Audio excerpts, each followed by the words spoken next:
L'activité de porte ouverte, c'est une activité qui se cadre dans l'activité de notre Assemblée générale annuelle.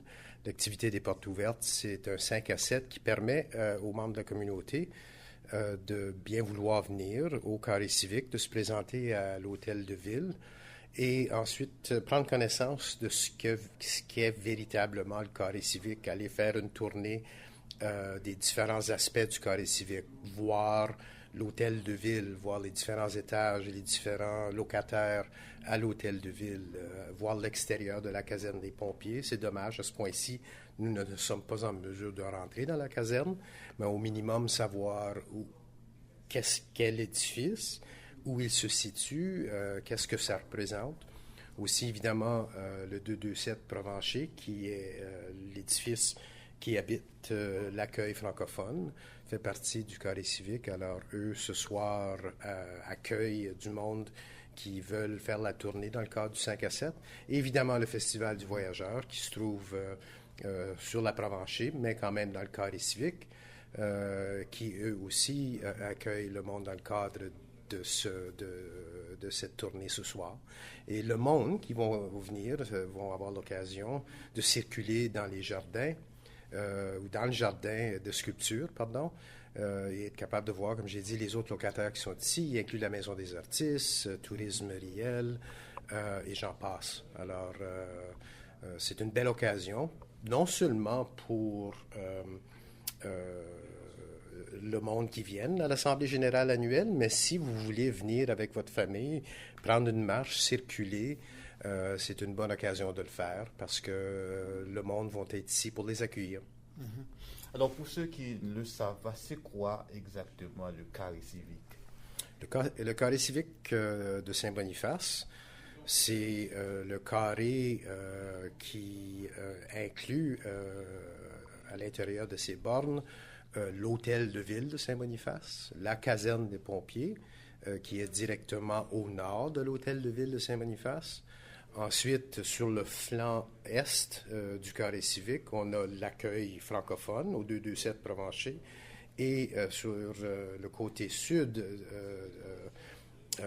de l'accueil francophone est l'édifice qui habite le Festival du Voyageur et la propriété qui se retrouve à l'intérieur.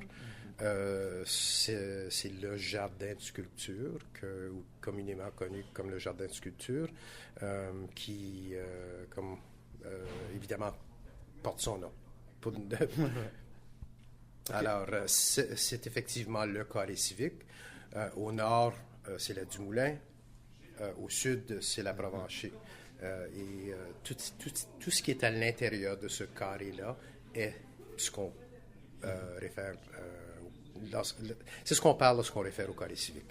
Alors, quel lien avec la francophonie manitobaine? Bien, le lien est historique pour commencer. L'hôtel de ville, c'était l'hôtel de ville de Saint-Boniface, avant que la ville de Saint-Boniface s'amalgame avec la ville de Winnipeg. Alors, vraiment, c'était le centre politique de la francophonie manitobaine. Si on voit Saint-Boniface comme son centre, alors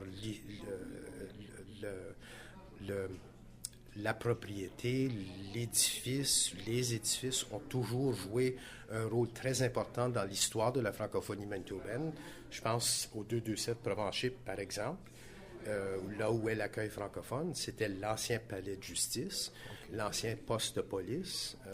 Alors, c'est un édifice qui a joué un rôle important. La Cour provinciale de Saint-Boniface y était pendant plusieurs années. La Cour du banc de la Reine y était, maintenant la Cour du banc du Roi, mais elle y était pendant des années avant que l'édifice soit transformé. Et ultimement, c'est l'accueil francophone qui y est. Alors, l'importance du quartier au niveau politique, au niveau communautaire, au niveau social, au niveau artistique, a une importance incroyable. C'est une importance qu'on veut reconnaître, préserver et développer. Donc, vous organisez ce soir aussi l'Assemblée générale des Amis du carré civique et Et quels sont les points les plus importants de cette AGA?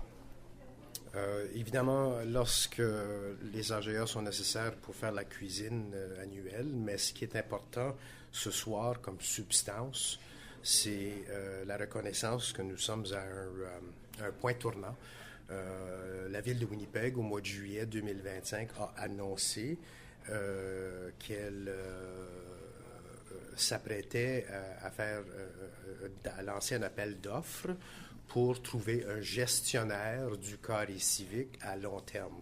En d'autres mots, la ville de Winnipeg demeure propriétaire du terrain, mais l'objectif, c'est de trouver un gestionnaire dans le cadre d'un bail à long terme pour gérer la propriété. Alors, la ville de Winnipeg, au mois de juillet 2025, a approuvé une directive dans ce sens-là. Et maintenant, nous attendons que la directive évolue à la décision par la ville de lancer son appel d'offres. L'appel d'offres, ça serait évidemment en vue de proposer une façon, proposer à la ville de Winnipeg la gestion du carré civique à long terme, tel qu'ils veulent le voir.